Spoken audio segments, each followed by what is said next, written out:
Well, I started at the PUD in 1997 and grew up in Eastern Washington. Kennewick was the town I grew up in, and then went to the University of Washington for my engineering degree, and then did some work in the consulting industry for 7 years right out of college before coming here. So in 1997, the PUD hired me as an engineer in our engineering and project management division. And tell us about the job that you do currently. You're managing director of generation and transmission. That's correct.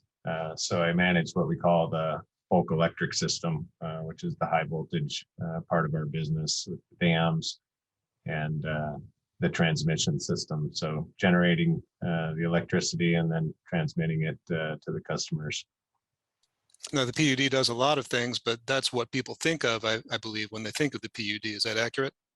Yeah, and especially for Chelan PUD, it's rare for the public utility districts to have the generating resources that we have and the other mid-Columbia PUDs. So it's just a real benefit for this part of the region. Most public utilities in the state don't have those types of resources.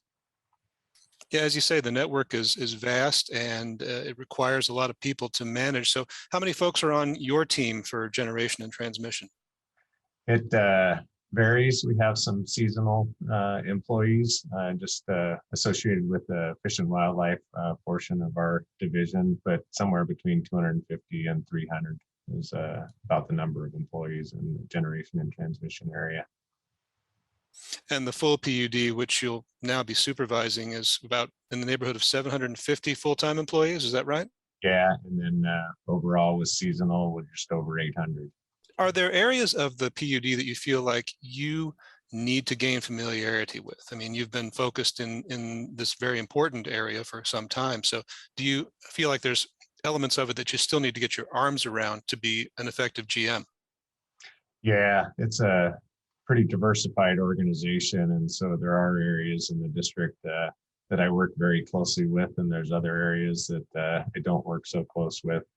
I have worked with all areas in some capacity or another over the 24 years, but in particular, the energy marketing and financial side are probably the areas that I'll need to get more knowledge and experience around. Well, the stewardship of the Columbia is a major part of the PUD's mission and mandate. You have to take care of the river in order to make use of its resources by federal law and regulation. So do you foresee areas of the ecology of the river, the caretaking of parks and shorelines, where the PUD is going to have to take big steps in the future? I think the biggest thing we'll have on our screen is the relicensing process associated with Rock Island Dam.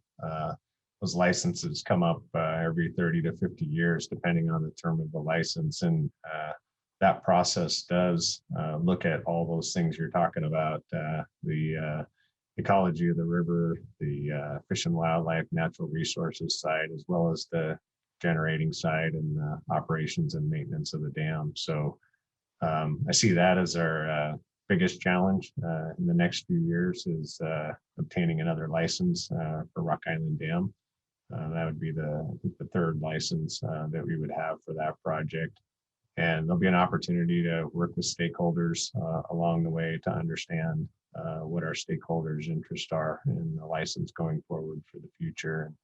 There's certainly a lot of interest on the river and water quality, the dissolved gas in the Northwest, and temperature and those types of things are things we know that we'll be looking at in terms of operating a hydropower project. And then on the natural resources side, fish with endangered species in the Columbia River, that's a constant effort of ours to try and move fish upstream and downstream more efficiently through our project. And we're doing a great job, but we always know that there's room for improvement. And then I think you're quite familiar with our legacy on the parks and recreation side with the parks that the PUD owns and operates up and down the Columbia River and then up at Lake Chelan. So that is one of our core values, stewardship, and we're committed to being good stewards of that resource. Well, the Chelan County PUD general manager position is kind of a rare bird. It doesn't come along very often. Mr. Wright, whom you'll succeed, has been there about 7 years, and previous managers have served a decade or even more. So how long had you been thinking about applying for the top job at your place of employment? That's a great question. I actually applied the last go around 8 years ago. I applied for the position, so I felt at that time like had the experience and the skill set, and I feel like I'm even more well suited for it now because I've gained a lot of experience in the last 8 years underneath Steve.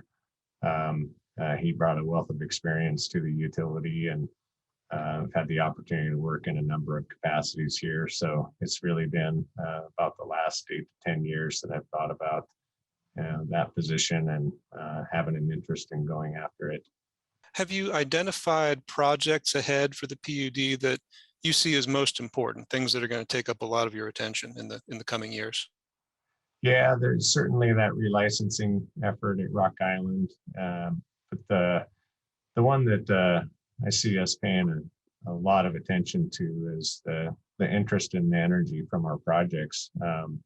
There's as the country moves to more clean energy sources, carbon-free energy sources, we're very well positioned with hydropower, and so there's a lot of interest in the energy that comes from these dams, and so I foresee spending quite a bit of time looking at that and looking at ways we can make sure we're capturing the value and make sure our community gets the benefit of those clean carbon-free resources. So I think that'll be a big focus.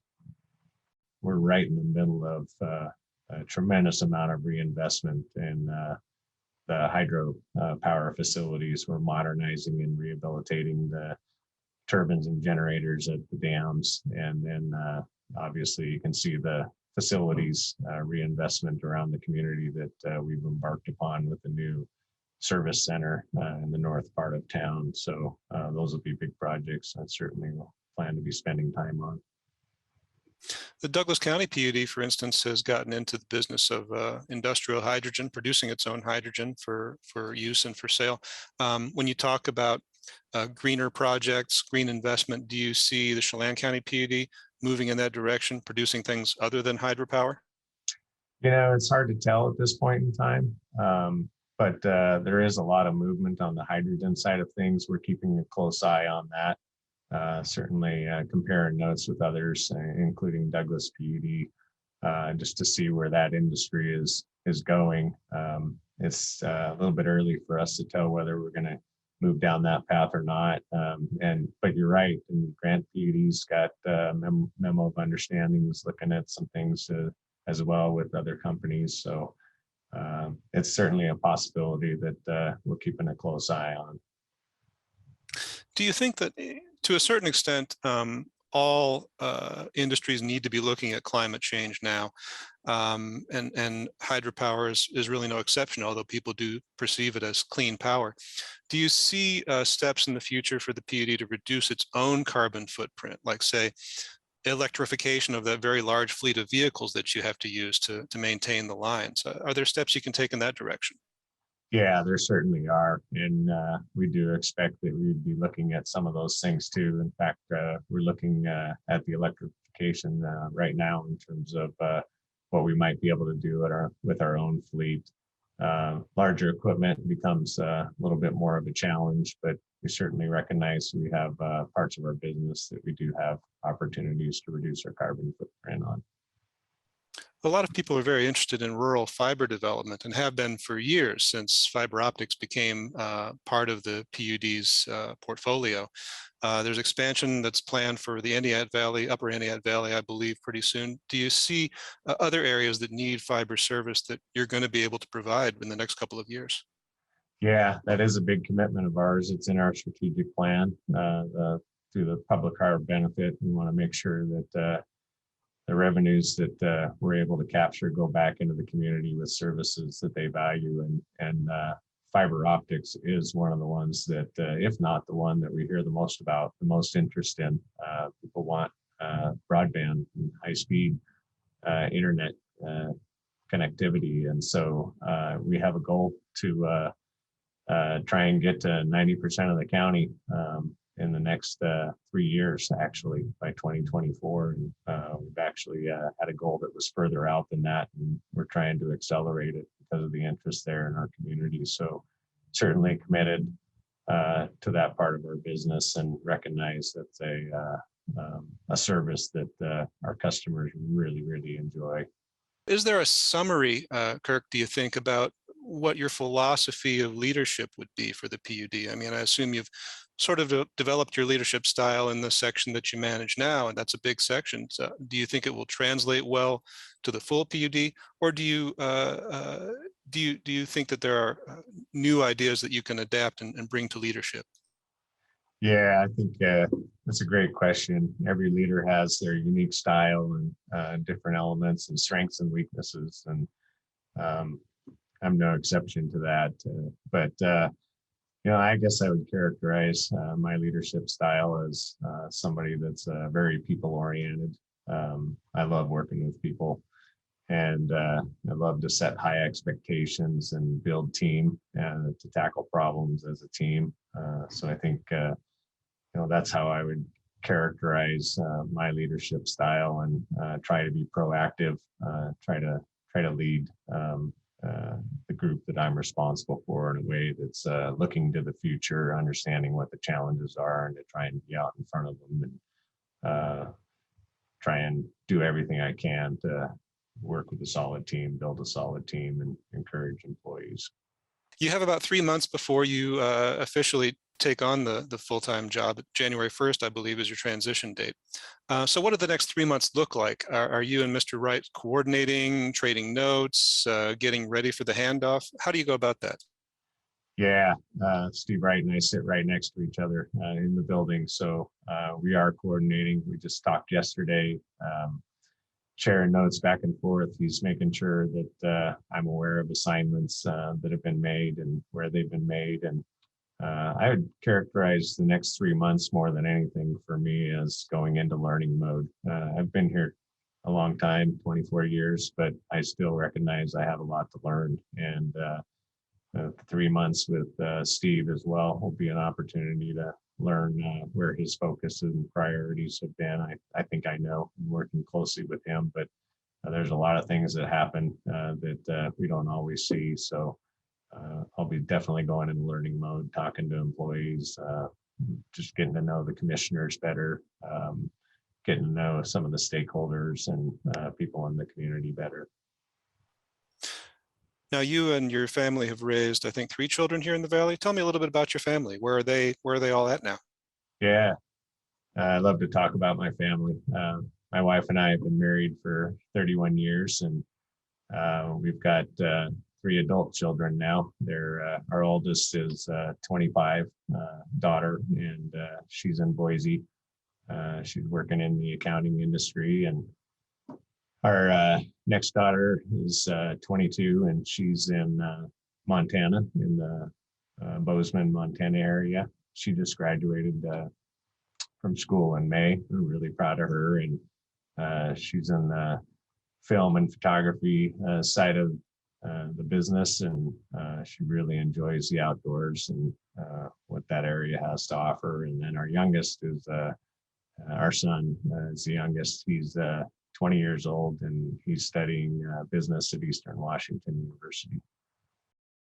We raised them all here in the Valley. We love this place, and we have really good family memories here.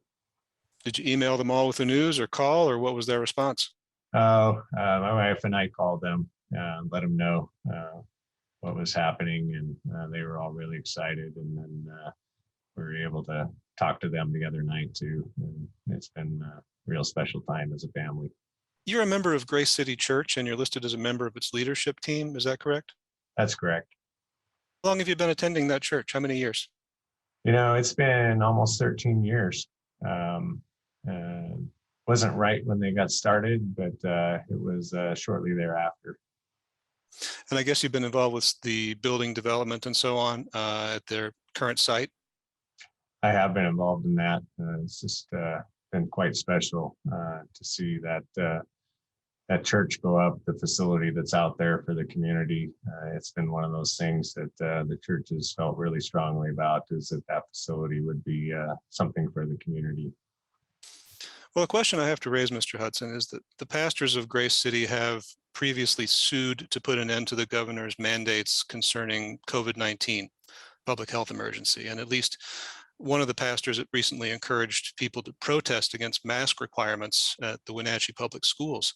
With that in mind, and with your affiliation with the church, will the PUD continue to pledge to follow emergency public health regulations for your employees, assuming that those mandates around the pandemic persist into 2022? The PUD has really been focused on compliance with the governor's proclamation all along the way, and we will continue to do so at the PUD. That's something as a public agency we need to stay in compliance with, and we watch that closely, and we've been making concerted effort to really understand what those requirements are and the guidelines are as well. Are you planning for a COVID-19 future at the PUD? I mean, are you prepared for the worst if we persist in this emergency well into the next year or beyond? You know, we are planning for that. We've actually had to do quite a bit of adapting ourselves, and we recognize this is going to be here for a while. So we are constantly meeting. We're meeting weekly on what's happening, what the risks are, and what we need to do to adapt as an organization. And we recognize that we're going to be in this mode for a while. I think we all were hoping and thought that we'd be out of this by now, but it doesn't look like that's going to be the case. So we are certainly planning for that in the future. And, you know, it has presented some challenges for our workforce too, in terms of being able to adapt to work remotely and work back on site, make sure we have all the protection measures in place as well. Mr. Hudson, is there anything I didn't ask about that you'd like folks to know about your stewardship of the PUD? You know, I just, I think more than anything, would want people to know that I love this community, love the area, and committed to doing everything I can in this position to serve the community and to provide services that they value in a way that they value. And also just really like to thank the Board of Commissioners for their vote of confidence and choosing me, and look forward to working with them and all of our employees, and really big challenges we have ahead, and just excited about it. Well, Kirk Hudson, incoming Managing Director of the Chelan County PUD, thanks a lot for joining us. Thank you, Jefferson. Appreciate it.